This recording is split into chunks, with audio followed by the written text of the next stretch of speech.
किया उसको आप कितनी भी बार छुपाओ, बच्चा जाता है फटाफट ढूँढ के ले आता है। तो बच्चे की नज़रों में बिल्कुल मतलब फ़िक्स हो गया है कि हाँ, जो प्रोडक्ट है, जो भी टॉय है वो ए जगह पर रखा हुआ है। अब मान लो आपने टॉय को बी लोकेशन पर ले गए। अब जैसे ही बी लोकेशन पर गए और फिर भी बच्चा ए ही लोकेशन पर ढूँढने गया, so that is called a not be error. ठीक है? समझ में आ गया? ये क्या बने हुए हैं? हाँ, ये 2-4 चीज़ें हैं वो छुपा के रखी हुई हैं। देखो इसके नीचे कार रख रहे हैं, फिर यहाँ कार रख दी है, तो इस तरीके से। फिर है सिंबॉलिक थॉट, 18 से 24 महीने के बच्चे यानी कि 1.5 से 2 साल के जो बच्चे हैं।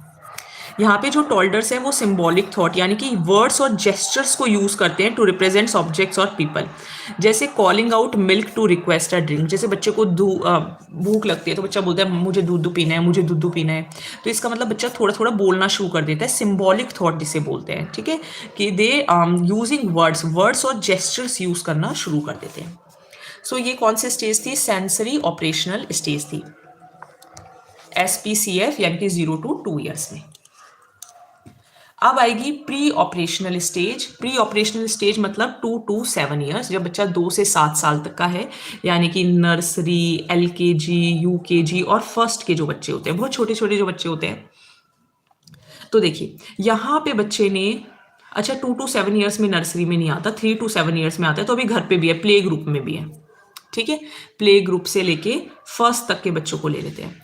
तो यहाँ पे बच्चों ने वर्ड्स, इमेजेस, सिंबल्स यूज करने शुरू कर दिए that are not physically present. कैसे?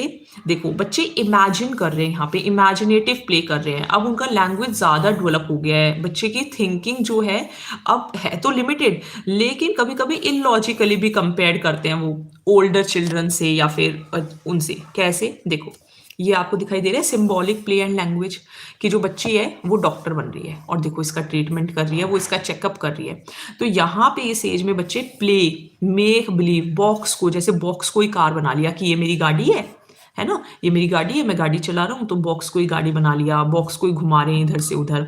यहाँ पे लैंग्वेज यूज करना शुरू कर दे, इमेजिनेशन कर रहे हैं, है ना, वो इमेजिन कर रही है कि ये मेरा पेशेंट है। मैजिकल थिंकिंग है यहाँ बच्चों की, बच्चे सोच रहे हैं हम जादू कर देंगे। ठीक है, तो ये कौन सी स्टेज है? प्री ऑपरेशनल स्टेज है।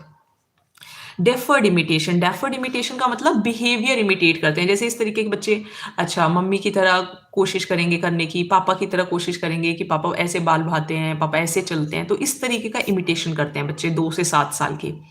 कार ड्राइव करने की कोशिश करते हैं, जैसे बड़ों को देखा, खाना बनाने की कोशिश करेंगे कि मम्मा मैं रोटी बना दूं, तो इस तरीके का इमिटेशन करते हैं। ईगो सेंट्रिज्म इसके अंदर आ जाते हैं, बच्चों को बहुत ज़्यादा, children have difficulty understanding that others may have different point. अब यहाँ पे ये वाली जो पॉइंट है वो उससे थोड़ा सा क्लियर होगा। यहाँ पे बच्चे जो हैं वो नहीं समझ पा रहे कि सामने वाला क्या समझ है, बच्चा बस अपना पॉइंट ऑफ व्यू देख रहा है। ठीक है, बच्चे ये नहीं समझ पाते कि हर किसी का व्यू पॉइंट डिफरेंट है। यहाँ पे बच्चे स्ट्रगल करते हैं ये समझने में, जैसे बच्चे को मान लीजिए, आप सोच के देखो कि कोई LKG UKG के अंदर कोई बच्चा है और उसके अंदर हम उस बच्चे को बोलें कि बेटा हमें है ना लाइफ के अंदर जैसे कि हर चीज़ नहीं मिलती, तो अब आप बताओ इस एज का बच्चा क्या ये सब बातें समझ पाएगा? वो नहीं समझ पाएगा ना कि जो टीचर है वो किस पॉइंट ऑफ व्यू से बोल रही है। यहाँ पे तो बच्चे के सामने जो चीज़ है वही ट्रूथ है। तो यहाँ पे बच्चा ये नहीं समझ पाता कि सामने वालों के different perspectives, different emotions, different point of view हो सकते हैं। वो यहाँ पे 3 माउंटेन्स टास्क करते हैं, जैसे यहाँ पे देखो ब्लैंकेट एंड बॉल स्टडी का टास्क किया, यहाँ पे देखो चीज़ें छुपाने का टास्क किया, यहाँ पे वो बच्चा इमिटेशन कर रहा है, कुछ बनने की कोशिश कर रहा है, मतलब किसी के जैसा। ठीक है, यहाँ बच्चा कुछ लाइफ में नहीं बनना चाहता, वो रोल प्ले करता है। और यहाँ पर देखो, यहाँ पे वो ये बोल रहे हैं कि 3 माउंटेन्स दे दी, जहाँ पे बच्चा देख नहीं पा रहा कि एक ही ऑब्जेक्ट दूसरे के नज़रिए से कैसा दिख रहा है, तो इसको कहा गया 3 माउंटेन्स टास्क। प्याजे ने 3 माउंटेन्स टास्क, इसके अंदर बच्चों को मॉडल शो किया 3 माउंटेन्स का और बोला कि ask to choose a picture showing that what person on the opposite side of a mountain could see. अब इस बच्चे से हम पूछें, बताओ बेटा सामने वाले को क्या दिखाई दे रहा है? बच्चा क्या बोलेगा? बच्चा अपना पॉइंट ऑफ व्यू ही बोलेगा। यहाँ पे बच्चा इतना मेच्योर नहीं है कि वो सामने वाले को कैसा दिख रहा है वो बता दे।